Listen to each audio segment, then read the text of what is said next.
So, what if I told you that one of the world's oldest and biggest spiritual traditions isn't really a religion in the way we usually think about that word? That's what we're going to get into today, looking at Hinduism not just as a set of beliefs, but as something way more fundamental, a complete way of life. So let's just ask it straight up. Is Hinduism a religion? The quick answer seems like an obvious yes, but the truth? Well, it's a whole lot more fascinating than that. And there's our answer, right there. The tradition itself is better described as a dharma. Now, that one word is basically the key to unlocking this entire worldview. But what on earth does it actually mean? So, what is dharma? We're not just talking about a list of rules or morals here. In the Hindu way of thinking, dharma is a core, cosmic law that holds up the entire universe. Think of it like this. Dharma is the universe's underlying operating system for right action. It's not about just following a specific book or creed. It's about living your life in a way that's in harmony with the natural order of things, helping you grow spiritually along the way. It is the path. And this right here, this ancient symbol, the Dharma chakra, is the perfect picture of that idea. It's the wheel of Dharma.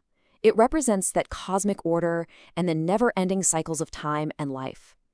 Dharma is the very thing that keeps this giant cosmic wheel turning just right.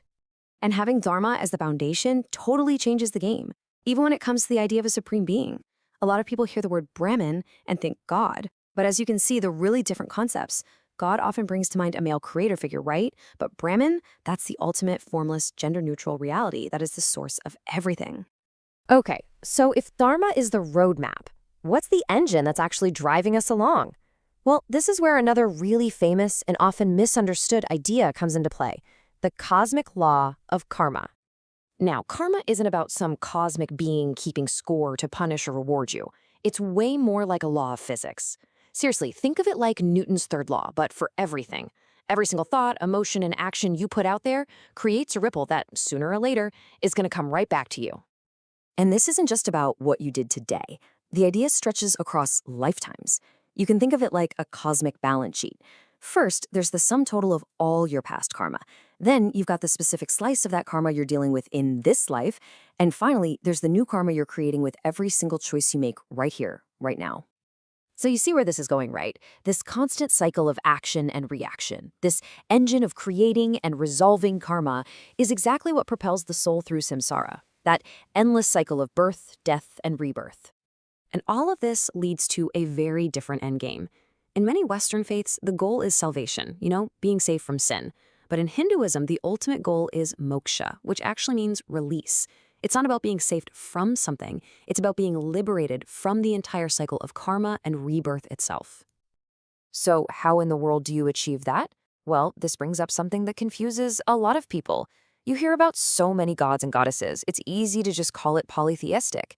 But that's kind of like looking at a bunch of different rivers and totally missing the one giant ocean they're all flowing into. In fact, this ancient verse from one of the most sacred texts, the Rig Veda, says it perfectly. The ultimate reality, Brahman, is one. All the different gods and goddesses are just different names and forms that people use to get closer to that single, ultimate truth. And this whole philosophy really comes to life when you look at the four main denominations within Hinduism.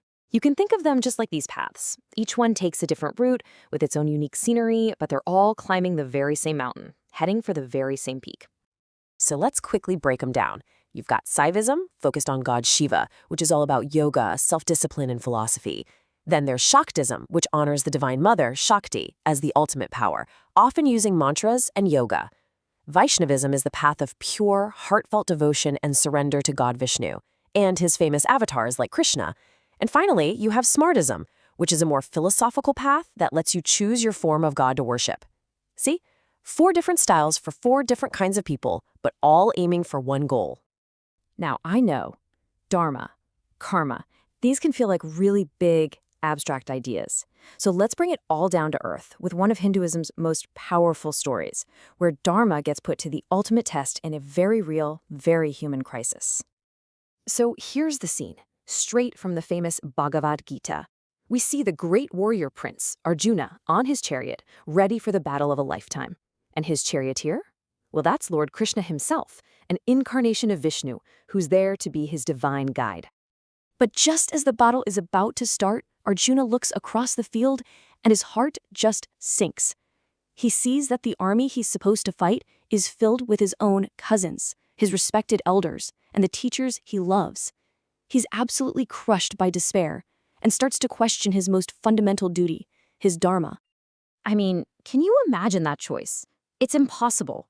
On one hand, his dharma as a warrior tells him he has to fight for what's right. But on the other hand, his personal dharma, his love and respect for his family, is screaming that fighting them is a horrific sin. So what do you do when your duties are in total conflict?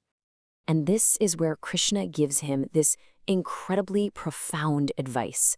He tells Arjuna, you have to fulfill your duty, you have to fight.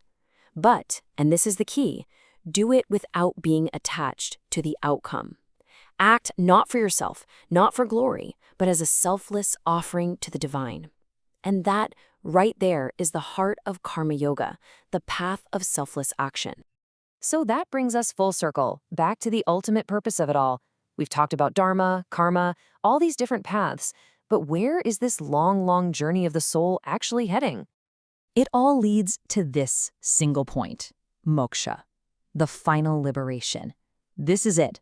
This is the moment when all your karmas are finally balanced, all the lessons of life have been learned, and the soul is at last freed from that endless cycle of reincarnation. You realize your true self and your oneness with that ultimate reality, Brahman. Okay, so let's tie it all together really quickly. First, at its core, Hinduism is a dharma, a way of life that's in tune with cosmic law. Second, this entire journey is powered by karma, the universal law of cause and effect. Third, all those many gods and paths, they're really just different expressions of one supreme being. And finally, the ultimate goal for every single soul is moksha, total, complete liberation. Which really leaves us with one last, very personal question.